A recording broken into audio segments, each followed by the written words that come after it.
Students, today I am going to tell you how to solve question paper of English। तो सबसे पहले आपको पता होगा कि आपका क्वेश्चन पेपर व्हाट्सएप के थ्रू आपको मिल जाएगा। उसके बाद आपको क्या करना है, इस टाइप की 10 रुपये की आपको एक कॉपी लेनी है। कॉपी लेने के बाद सबसे पहले इसके कवर पेज पे अपना रोल नंबर लिख देना। ये कवर पेज है, इसके ऊपर आपको यहाँ पे अपना रोल नंबर स्केच पेन या पेन से लिख देना है। उसके बाद क्या करना है, फर्स्ट पेज जो ओपन होगा, फर्स्ट पेज ओपन करके आप यहाँ पे अपना नाम, subject, class and roll number और यहाँ पे आप अपनी डेट डाल देंगे कि किस डेट में आपका एग्ज़ाम हो रहा है। उसके बाद आपको इंस्ट्रक्शंस लिखे होंगे एग्ज़ाम्स के क्वेश्चन पेपर में, जैसे read all questions carefully before answering, यानी कि क्वेश्चन पेपर जब सॉल्व करने से पहले आप अच्छे से सारे क्वेश्चंस पढ़ लें। आंसर ऑल क्वेश्चंस, यानी सारे जितने भी क्वेश्चंस हैं उनके उत्तर आपको देने हैं। Marks for each questions are indicated alongside the questions. इसका मतलब है कि सभी क्वेश्चंस के आगे उनके मार्क्स लिखे होंगे कि ये कितने नंबर का है। Number the questions correctly while writing answer. इसमें क्या है कि जो भी आप आंसर लिखेंगे उसका क्वेश्चन नंबर बिल्कुल करेक्ट लिखेंगे। अगर आपने मिस्टेक कर दी तो एग्जामिनर जो है कंफ्यूज हो जाता है कि ये कौन से क्वेश्चन का कौन सा आंसर है। तो जब फर्स्ट पेज आएगा तो यहाँ पे आपका क्वेश्चन होगा, फर्स्ट क्वेश्चन होगा टिक द करेक्ट ऑप्शन। तो आप क्या करेंगे, यहाँ पे लिखेंगे आंसर नंबर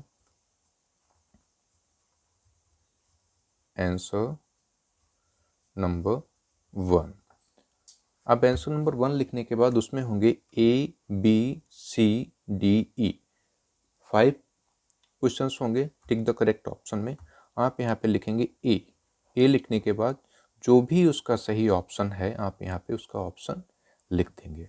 फिर ऐसे बी लिखेंगे, फिर सी लिखेंगे, फिर डी लिखेंगे और फिर ई लिखेंगे। इस तरीके से आपका फर्स्ट क्वेश्चन कंप्लीट हो जाएगा। अब सेकंड क्वेश्चन नंबर 2 आपका होगा ट्रू एंड फॉल्स। तो आप यहीं से एक लाइन छोड़ देंगे, फिर आंसर लिखेंगे आंसर नंबर 2। इसमें भी 5 होंगे, A B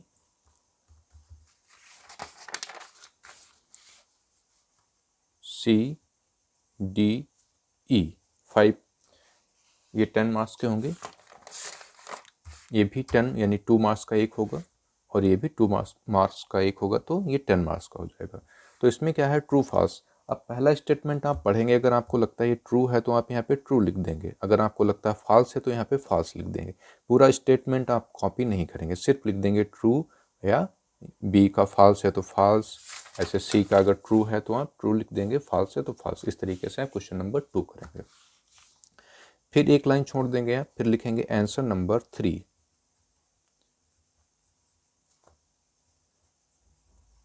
आंसर नंबर 3, इसमें भी 5 हैं, ये 1 मार्क्स का एक होगा। ये होगा question rearrange the letters to make meaningful words. तो इसमें क्या होगा, लेटर्स इधर से उधर रखे होंगे और उनको आपको मीनिंगफुल बनाना होगा। ABCDE, तो इसमें भी 5 होंगे, ये आपके 5 मार्क्स के होंगे। इस यहाँ पे आपके वो लेटर्स लिखे होंगे, तो आपको क्या करना, उस लेटर्स को नहीं लिखना, सीधे जो वर्ड आप बना रहे हैं मीनिंगफुल वर्ड होना चाहिए, वो मीनिंगफुल वर्ड आपको यहाँ लिख देना। वो मीनिंगफुल वर्ड्स आपके चैप्टर से ही होंगे, कहीं आउट ऑफ सिलेबस कहीं से नहीं होंगे। आप जो चैप्टर्स में पढ़ते हैं वहीं से आपको मिल जाएंगे वो। तो यहाँ पे जो मीनिंगफुल वर्ड होगा वो आप यहाँ पे लिखेंगे ABCDE। फिर आते हैं आंसर नंबर 4 पे। आप यहाँ पे लिखेंगे आंसर नंबर 4। अब इसमें भी ई तक हैं, ABCDE 5 है, ये भी 1 मार्क्स का एक है। तो इसमें क्या है, fill the missing letter to create words from the story. तो किसी भी चैप्टर से वर्ड मीनिंग उठा ली गई हैं और वहाँ से सिर्फ एक वर्ड्स की सिर्फ 2 लेटर्स, एक यहाँ पे लिख दिया गया, एक यहाँ पे लिख दिया गया है और बाकी आपको फिल करने हैं। क्या करना है, जो पहले से ऑलरेडी उनको तो आप ऐसे लिख लेंगे जो कुछ लिखा, उसके बाद जो आप वर्ड लेटर्स फिल करेंगे उसके नीचे अंडरलाइन कर देंगे, तो इससे पता चलेगा कि आपने कौन सा किया है। ऐसे 5 वर्ड्स दिए गए होंगे जिसमें 2 या 3 लेटर्स ओनली लिखे होंगे, आपको गेस करके लिखना है कि इसका वर्ड क्या बन सकता है, और जो भी वर्ड बनता है आप वहाँ पे वर्ड लेटर्स लिख देंगे और वर्ड कंप्लीट हो जाएगा।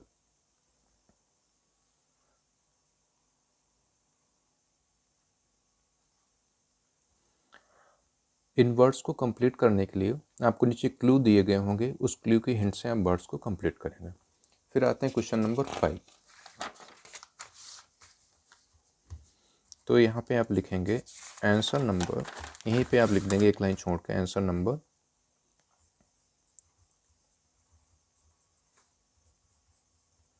Answer number 5।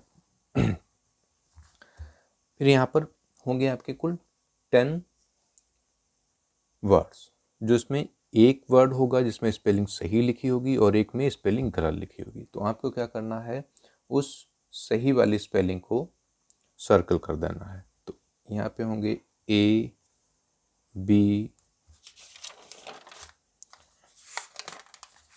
ऐसे होगा A B होगा,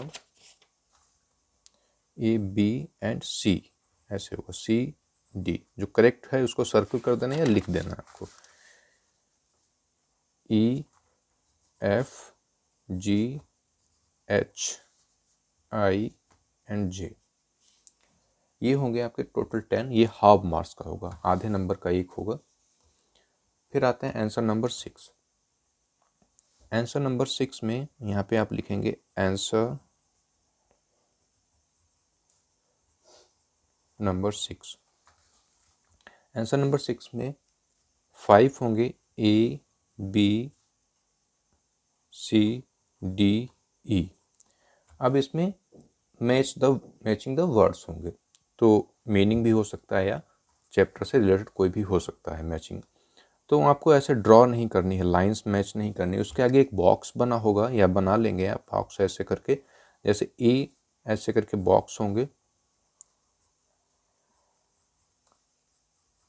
बॉक्स में क्या करेंगे, जैसे सी का यहाँ पे आ रहा है तो यहाँ पे आप सी लिख देंगे, बी वाला यहाँ पे आ रहा है तो आप यहाँ पे बी लिख देंगे। तो इस तरीके बॉक्सेस में आप ये जो अल्फ़ा लेटर्स लिखे हैं तो उनको आप लिख देंगे। फिर आंसर नंबर 7 है,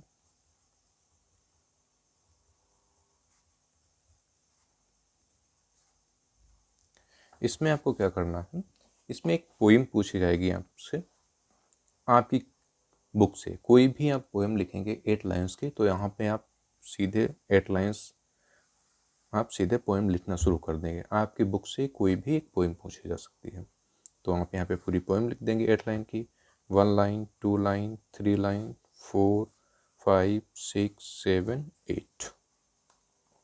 ओके। एंड क्वेश्चन नंबर 8,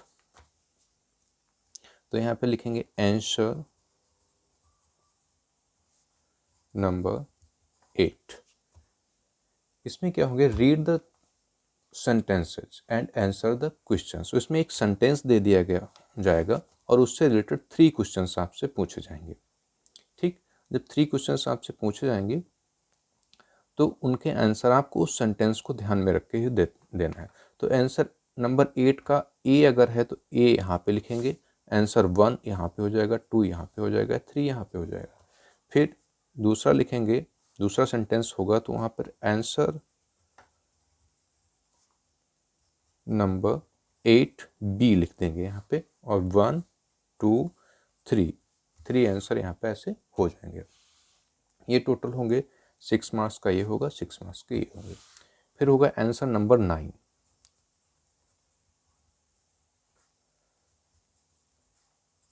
इसमें क्या होंगे, आपके 5 क्वेश्चंस होंगे, आंसर द फॉलोइंग क्वेश्चंस। ये होंगे 4 मार्क्स का एक क्वेश्चन होगा, तो आपको ए लिख के ए के आंसर लिख देना जहाँ तक आए, फिर एक लाइन छोड़ देना है। मान लीजिए यहाँ से 1 लाइन 2 लाइन 3 लाइन तक आया, फिर एक लाइन आप छोड़ दीजिए, उसके बाद बी लिखिए, बी का आंसर लिखिए, फिर एक लाइन छोड़ के सी लिखिए, सी का आंसर लिखने के बाद आप डी का आंसर लिखिए, फिर एक लाइन छोड़ दीजिए कंप्लीट करने के बाद, फिर ई का आंसर लिख दीजिए। इस तरीके से आपका पूरा इंग्लिश का पेपर सॉल्व हो जाएगा। आप इससे मोटी बिल्कुल कॉपी मत लीजिएगा, क्योंकि इसके पेजेस बाद में बेकार हो जाएंगे, यूजलेस हो गए। इतना ही कंप्लीट करने में आई होप इतनी पेजेस इसमें अभी भी बचे हुए हैं। तो आप सिर्फ 10 रुपये की बस ऐसे ही एक कॉपी लीजिएगा, यहाँ पे अपना रोल नंबर लिखिएगा कवर पेज पे, यहाँ पे अपनी डिटेल्स लिखिएगा। ये बिल्कुल गलत नहीं होनी चाहिए, नहीं तो कंफ्यूज हो जाएगा कि किस बच्चे की कौन सी कॉपी है। ये सब कंप्लीट करने का, और राइटिंग शुड बी फेयर होनी चाहिए, बिल्कुल अच्छी सी नीट एंड क्लीन होनी चाहिए। आई होप आप लोग समझ चुके होंगे कैसे सॉल्व करना है। अगर फिर भी कोई आपको इससे रिलेटेड कोई भी क्वेश्चन है, आप टेक्स्ट मैसेज भेज दीजिए या वॉइस मैसेज भेज दीजिए, मैं आपके डाउट्स को क्लियर कर दूंगा। ओके।